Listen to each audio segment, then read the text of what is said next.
Okay, so this episode, guys, I swear, if Tiffany and Brett don't get married, I would genuinely be shocked. I'd be shocked. I don't know where this could possibly go wrong. I don't know. I really don't know. Guys, today we're going to be doing our recap for episode 6 of Love is Blind season 4. Guys, doing these has been so much fun. Oh my god, all of the conversations we've been having in the comments, I absolutely love every single one of them. It's just so fun to be able to talk with other people with how I am feeling about this show and about these couples. Because like I said, Tiffany and Brett, like I said, how could it go? How can it go wrong from here? I don't know. This episode though definitely like highlighted different. I started to think very differently about people. Now things are probably going to change within the next 2 episodes, but for now, I'm just going to get into it. Okay, bringing out my trusty notebook, guys. Before we get into it though, please, if you like this video, please give me a thumbs up. It really helps out the channel. And if you're not subscribed, come on over. I'd love to have you here in my Watchaholic family. Episode 6 starts off with the couples, leaving Mexico. Everyone is still all in love except for one couple, as we know. Zack and Irina did not work out. But for now, everyone is happy and they're happy in love but sad to be leaving Mexico. So we forward to everyone getting to Seattle, Washington. We have a little moment with Nick and Vanessa doing their show host duty things where they're pretty much just, doing the normal things, giving everyone who's watching the show an overview, a reminder of what this means, how much more time there will be until the weddings, and of course, they ask us the question, is love truly blind? I don't know. I honestly, to this day, I still don't really know. I don't know. Anyway, let's pick off where we left off last episode. Zack meeting up with Bliss for the first time. Now, guys, this was a very, very interesting conversation. And, I always also find it really interesting how people are, because in the next couple of episodes, by the way, I have seen the other 2 already, so I'm just going to be doing 2 separate recaps, but these were just my initial reactions and thoughts as I was watching this episode. But I did think it was really interesting about how, people were meeting each other for the first time. It just doesn't have the same effect as when the doors open and you really see their face, because it was weird seeing Zack and Bliss meet, because it almost felt like they had met each other before, but they hadn't. But it was a bit weird. Basically, the gist of it all is Bliss still has her reservations about this. And honestly, who wouldn't? In her mind, she is still the second choice, they're talking and he asks her straight up, is it weird that I'm just not, breaking eye contact with you? And she's like, no. She's like, oh, okay, because Irina thought it was super weird. So that was a funny little addition because, you can see that he is very, focused and listening to her. I will say, though, I didn't find him socially awkward at all in this conversation. I mean, he has these weird tendencies, but with his conversation with Bliss, eventually, as the conversation went on, I did feel like he was loosening up a little bit. So it wasn't as bad as when he first met Irina, which I felt it might have just been the nerves, honestly. I think it was just the nerves that just made him look kind of interesting when he met Irina. But, he says he tells Bliss that he knew he made a mistake when he walked out the door after saying no to her in the pods. And I'm like, sir, sir? That I don't know if I believe you because you ended up proposing to Irina. So you made your choice. You knew what you were doing. And the worst part about it is that he was like, after he says all this, he's like, she didn't give me cupcakes for my birthday and she forgot my birthday. I'm like, yes, you knew all this and yet you still picked her. Sir, you literally knew this and you still picked her. So I have no sympathy because you knew what you were getting. You knew. But throughout it all, they both feel like they were supposed to meet and that this moment was supposed to happen. And, you can just still see that Bliss is definitely very guarded, still very upset, very much feeling of the second choice. She seems very, very, not interested in him. But as time goes by with the other episodes and other times that they do meet, spoiler alert, she does open up a little bit, but I don't know, something, and maybe that's why they're just meant to be, because they're both kind of have this interesting connection that I somehow can't really understand, but we'll get there. But anyway, Zach walks out and he basically tells her, like, maybe we can do this again. And she's like, maybe, we'll see. I was like, oh, God. This is awkward. Very awkward. I didn't like it. It made me feel really queasy. I didn't like it. But we move on. There's some couple stuff that happens that's not really interesting that I need to talk about. So we're just going to skip through most of the most important moments.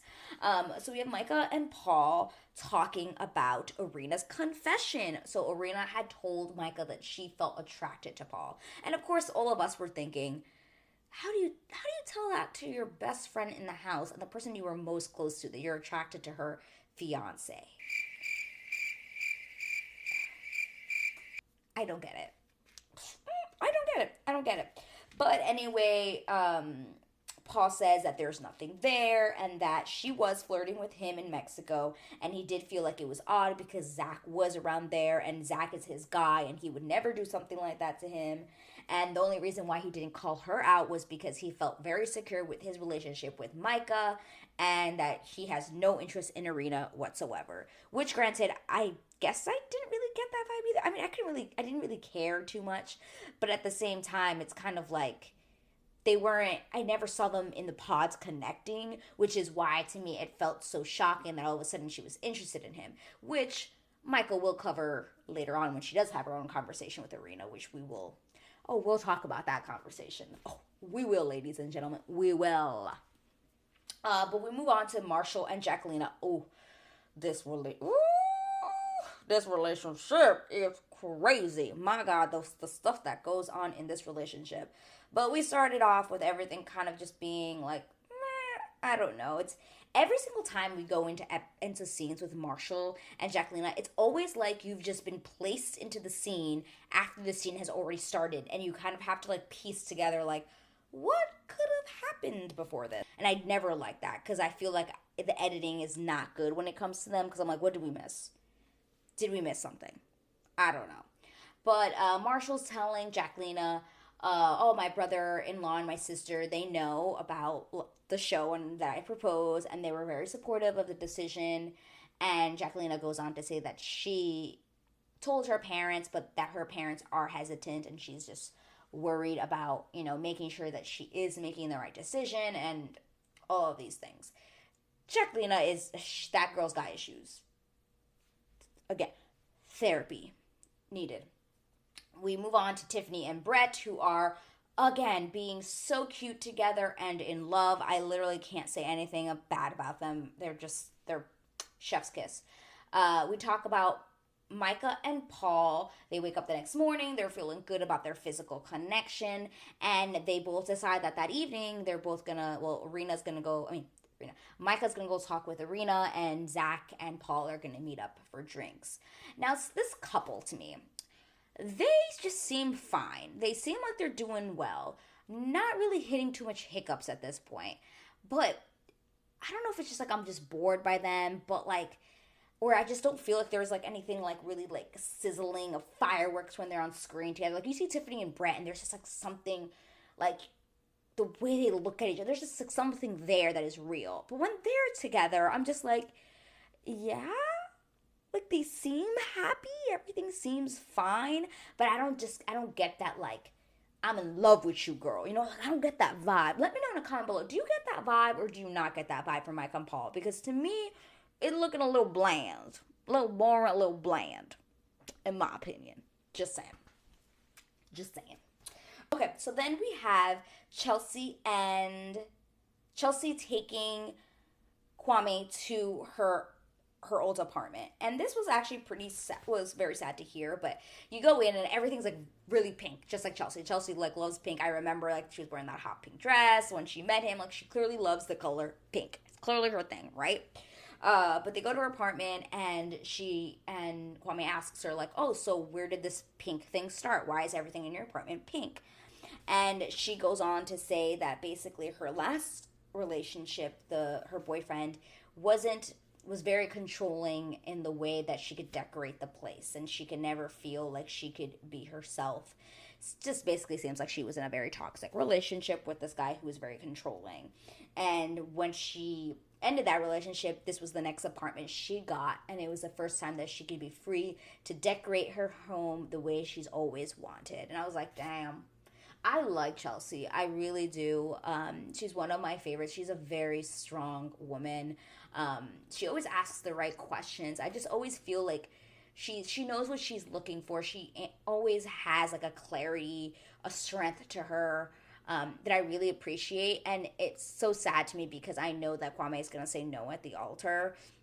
I mean, if she says no too, good for her. But I just have a feeling that Kwame is going to say no. And I'm going to hurt for her because I genuinely really like Chelsea. I think she's a catch. I'm really sad. I hope I'm wrong. But something in my soul is telling me that he going to say no to her. So we go on to Brett meeting Tiffany's friends. And guys, this was such a loving, oh my God, I loved this meeting so much. Oh my God. What can I not say that I genuinely love about this man? But, you know, they ask him, you know, how did you know that Tiffany was the one? When did you know? And of course he gives like the perfect answer. You know, he talks about how she's so supportive and he loved her authenticity and how kind she was and how he can feel that she wanted him to be the best version of himself in those pods. I said, Brett, you rehearsed this in front of a mirror, didn't you? Because it was absolutely perfection. And the friends ate it up, and her friends were so supportive and so sweet and so engaging and just not, like, they just seemed like a very strong group of friends who were generally there. No one there was intoxicated like we're in future episodes. We'll get into it. You know, it was just very real and I loved it. Oh my, you could just tell that he loves this woman and that she loves him without a doubt. It's the way that he looks at her. You can just see that it is real love. And like I said before, if they don't make it, I wouldn't know what to say. Like, genuinely, I wouldn't know what to say. Then we go on to Zack and Paul meeting that night, right? And Zack says this statement to Paul that I'm like, am I missing something? Because he says that his chemistry with Bliss was wild when he met. I said, what? What the fuck is going on in here on this day? Wild, sir. What, am I missing something? Because I swore to God, it did not look wild whatsoever, but he seems to think it was. How? I don't know. Do you guys see it? Let me know, because I don't see it. Paul also goes on to talk about himself and his relationship with Micah and how that's going. And Paul basically just says, you know, that his work, like, clearly her word or words of affirmation and, you know, physical touch, and he's just not so much like that. And Zach's like giving him advice, like, oh, you have to do it, you know, for her, all that stuff, trying to give him advice. They talked for a lot. I kind of went in and out with that conversation. I was kind of just like, yeah, okay, we're moving on. I wasn't fully invested, not gonna lie, but I was fully invested in Irina and Micah's conversation because y'all, Micah calls out Irina. And this was the first time in all of the episodes that I genuinely, like, agreed and was on her side and was like, yes, Micah, you tell her. The only time, because we all know that they were not very nice. The way they were portrayed in the pods, you know, laughing at people still was just wrong. And I know Micah has come out on social media and talked about how she was very sorry about the way she acted and is working on herself and all these things. So good for her. But this conversation was great. She pretty much tells Irina, like, yo, that wasn't right. You know, I was your it girl. Like, I was your lifeline in that house. And you went and freaking basically went and told me that you are attracted to my guy. When in the pods, you didn't have any connection. And the whole point that you go on this show is that you're not supposed to see someone before you fall in love with them. And basically, you were just attracted to Paul because you saw him for the first time. You saw him in person, and that's why you were attracted to him, which is not the point of this competition, which is not the point of this experiment. I said, oh, Micah spitting facts, yo. She's spitting facts. And guys, this conversation was so good. The tension in that conversation, it was like, oh, girl, she was not happy. She was marking, she was like, Paul is not interested in you. He told me this. And the weird thing is that Irina was like not really doing anything to like dig herself out of this. She just kept saying like, oh yeah, like I was attracted to him. Like, don't make me feel bad. Like, you're so lucky. Like, it was just weird. And she's like, I didn't want to make you feel that way, but it was just like, I didn't feel like she had real remorse. I didn't feel like she was really sorry for what she did. And I think Micah could tell that it just wasn't right. And she didn't buy into it. Nope. She was just digging herself into this whole Irina was. And she just needed to say sorry and just be like, oh no, like, I would never like pursue him, or, like something that was like a little bit more concrete to make Michael feel more comfortable. Because she even said, like, would it be weird if like we all went out and then I had to be thinking like, oh, is Irina gonna try to take my man? And Irina didn't really say anything to that. It was kind of like, it was edited weird. I mean, who knows? Like, maybe there's more to that conversation we just didn't see, obviously. But the way it was edited was very much of like, she didn't help her situation at the end of the conversation. It kind of just ended, and it was just really, really odd. Like, odd. We moved to Marshall waking up in the morning, making full-on breakfast for this woman. Like literally, he made a strawberry compote. I was like, sir, is that easy to make? I really don't know. But girl, shit, he made a nice breakfast for her. Real nice breakfast. I said, this is showing off some really wonderful, like, oh my God, I love you. But I knew this was going to go bad at some point going forward in the next couple of episodes. But I will say, what a beautiful breakfast, Marshall. I wouldn't mind one like that in my life. It looked nice. It looked good. But the episode, we're getting almost to the end here. This episode basically ends with Kwame and Chelsea getting ready to meet with Chelsea's dad. And it's interesting because you see Chelsea just like super stressed about it, and Kwame is like so not stressed. He's like so chill, and he's just like, oh no, I'm not nervous. Like, it's gonna be fine. Like, just trust me. Like, you're not the one that has to impress your dad. And she's just like, what do you mean? And like, he's like, well, it's me. Like, I'm the one going into your family. She's like, yeah, but we have to convince him that we're both in this together and that we're both like the right match. Like, she's super duper stressed like about this. And Kwame just has a completely different attitude, which definitely shows their differences. And there's nothing wrong with that, but definitely showed off big differences there.